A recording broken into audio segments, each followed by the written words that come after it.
Officer on duty എന്ന് പറയുന്ന cinema തുടക്കമിട്ടിരിക്കുന്ന വിവാദങ്ങൾ ഇനിയും തീർന്നിട്ടില്ല. മലയാള സിനിമ വൻ നഷ്ടത്തിലാണെന്ന് പറഞ്ഞുകൊണ്ട് കുറെ നിർമ്മാതാവ് സുരേഷ് ബാബുവിന്റെ നേതൃത്വത്തിൽ മുന്നോട്ട് വരുന്നുണ്ട്. ആ കൂട്ടത്തിൽ ഫെബ്രുവരി മാസത്തിൽ ഇറങ്ങിയ ഓഫീസർ ഓൺ ഡ്യൂട്ടിയും 13 കോടി മുടക്കിയിട്ട് 11 കോടി മാത്രമാണ് തിരിച്ചു കിട്ടിയത് എന്നൊക്കെ പറഞ്ഞു. പക്ഷേ ഈ സിനിമയിലെ നായകനായ കുഞ്ചാക്കോ ബോബനെ ചൊടിപ്പിച്ചു. ഈ സിനിമയ്ക്ക് 13 കോടിയിലധികം നിർമ്മാണ ചെലവുണ്ടെന്നും 30 കോടിയിലധികം തിയേറ്ററുകളിൽ നിന്ന്, അതായത് കേരളത്തിലെ തിയേറ്ററുകളിൽ നിന്ന് മാത്രം തിരിച്ചെടുത്തിട്ട് ഉണ്ട് എന്നും അദ്ദേഹം പറയുന്നു.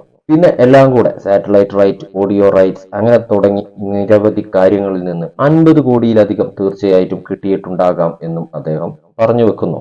ഇപ്പോഴും OTTയിലും തിയേറ്ററിലുമൊക്കെ നല്ല വിജയമായി മുന്നോട്ട് പോയിക്കൊണ്ടിരിക്കുന്ന ഒരു ചിത്രമാണിത്.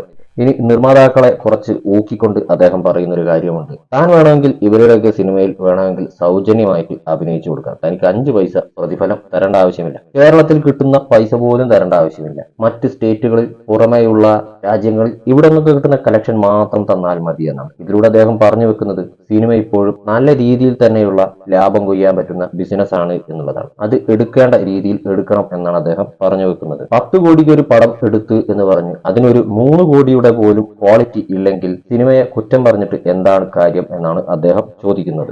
കൂടാതെ താരങ്ങൾ പ്രതിഫലം കുറയ്ച്ചിട്ടും പ്രത്യേകിച്ച് കാര്യമൊന്നുമില്ല എന്നും അദ്ദേഹം പറയുന്നു. സിനിമയുടെ ക്വാളിറ്റിയാണ് ഉയർത്തേണ്ടത് എന്നാണ് അദ്ദേഹം പറയുന്നത്.